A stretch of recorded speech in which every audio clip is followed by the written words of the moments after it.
সম্মানিত দর্শক মণ্ডলী, আসসালামু আলাইকুম। আশা করি আপনারা সবাই ভালো আছেন। আজকে আমি আপনাদের সঙ্গে একটা বিষয় শেয়ার করব, সেটা হচ্ছে দেশি মুরগির খাবার। দেশি মুরগির জন্য খাবারটা কিন্তু একটা গুরুত্বপূর্ণ বিষয়।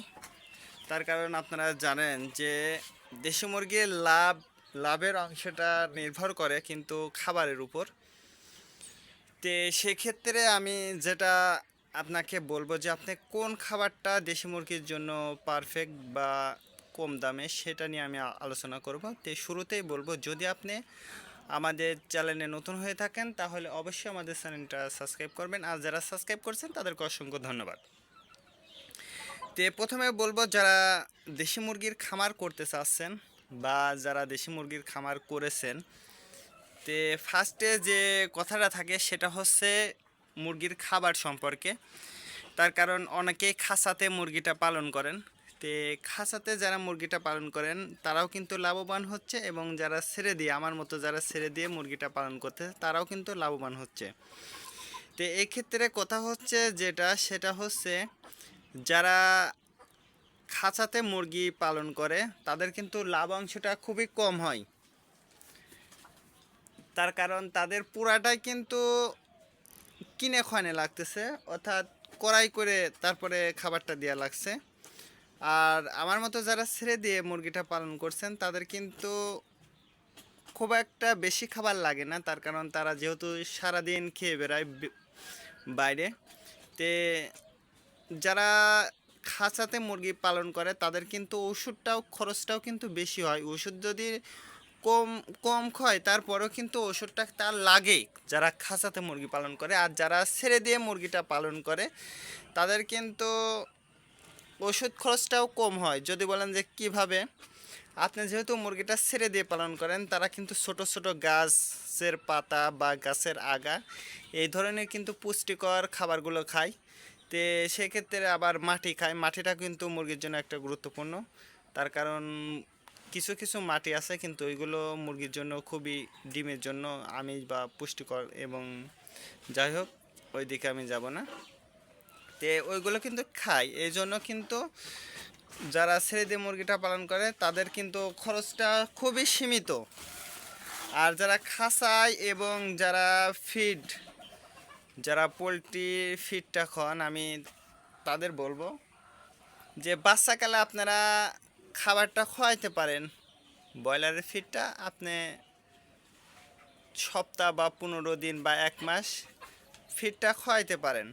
তারপরে কিন্তু আপনি ওই ফিডটা না খাওয়ানে আমি মনে করি ভালো। বিশেষ করে যারা ছেড়ে দিয়ে মুরগিটা পালন করেন তাহলে কিন্তু আপনাদের লাভ অংশটা বেশি হবে। দেখুন, আমার এই জায়গায়ও কিন্তু ফিডটা আছে, ফিডটা কিন্তু আমার কাছেও আছে। আমি কিন্তু এই ফিডটা শুধু বাচ্চাকালে 1 সপ্তাহ ফিডটা খাওয়াই, তারপরে কিন্তু আমি আর খাওয়াই না ফিড। আর ফিডের দামটা কিন্তু সবচেয়ে, এই জায়গায় আমার সামনে যে খাবারগুলো আছে এই খাবারগুলো চাইতে সবচেয়ে বেশি দামের খাবার হচ্ছে এই ফিডটা। এই ফিডের দামটা কিন্তু সবচেয়ে বেশি।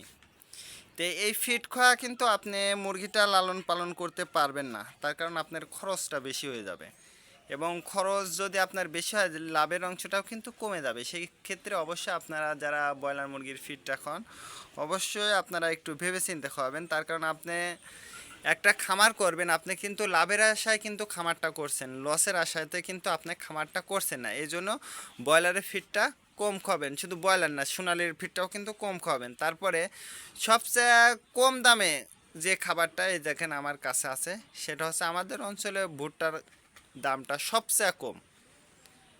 আমাদের অঞ্চলে এই ভুট্টার গুঁড়াটার দামটা সবচেয়ে কম। এই জন্য আমি কিন্তু সকালবেলা যখন আমি মুরগিটা ছেড়ে দিই তখন কিন্তু আমি এই ভুট্টার গুঁড়াটা খাওয়াই। এই ভুট্টার গুঁড়াটা আমি কিন্তু প্রতিদিন খাওয়াই, তার কারণ এটার দামই কিন্তু আমাদের অঞ্চলে কম। যেহেতু আমি মুরগিটা ছেড়ে দিয়ে পালন করি এবং সবচেয়ে কম দামের খাবারটাই আমি মুরগিকে দিই, তার কারণ আমার লাভের অংশটা যদি না হয় আমি কিন্তু এই ব্যবসাতে টিকতে পারবো না। এই জন্য কিন্তু আমি এই ভুট্টার গুঁড়াটা খাওয়াই, আপনারা খাওয়াইতে পারেন। তারপরে যে বিষয়টা আছে গম, এই গমটা কিন্তু দেশি মুরগির জন্য অত্যন্ত একটা গুরুত্বপূর্ণ খাবার। তার কারণ আপনি ফিড না খাওয়ালে এই গমটা যদি আপনি খাওয়াইতে পারেন তাহলে কিন্তু ফিডের কাজটা কিন্তু ইনশাল্লাহ গমে করবে। তাও আপনারা প্রশ্ন করতে পারেন যে ফিড আর গম কখনো এক হয় না? হ্যাঁ ভাই, এক হয় না।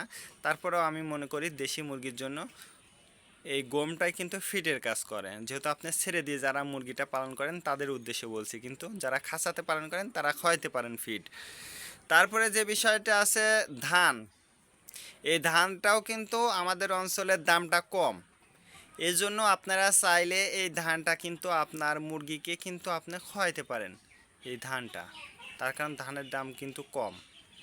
তে সবচেয়ে কম যেহেতু গ্রাম অঞ্চলে, যেহেতু আমিও গ্রামে বাস করি, এই জন্য কিন্তু ধানটা অতি কম দামে কিন্তু পাওয়া যায়। এই ভুট্টা এবং ধান আমাদের অঞ্চলে দামটা কম, এই জন্য কিন্তু আমরা ধানটা কিন্তু খাওয়াই প্রতিনিয়ত। তারপরে যে বিষয়টা আছে সেটা হচ্ছে আপনারা যারা বাড়িতে অর্থাৎ একটা দুইটা মুরগি পালন করেন তারা কিন্তু এই চাল অথবা আপনারা যে খাবারটা ভাত, আমি মনে করি যে চাউল এবং ভাতটা আপনারা না খাওয়ান এটাই ভালো। তারপরেও খাওয়াইতে পারেন, আমি বলছি না যে খাওয়াবেন না, তা কিন্তু না, অবশ্যই আপনারা খাওয়াতে পারেন।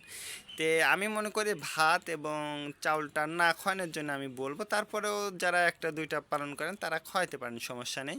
তে এই হচ্ছে খাবার। আপনারা যত কম দামের খাবারটা পাবেন ততটাই কিন্তু আপনারা বেশি লাভের অংশটা পাইবেন। তো আজকে এই পর্যন্ত। ভিডিওটা যদি ভালো লেগে থাকে অবশ্যই শেয়ার দেবেন, কমেন্ট করবেন এবং চ্যানেলটা সাবস্ক্রাইব করবেন।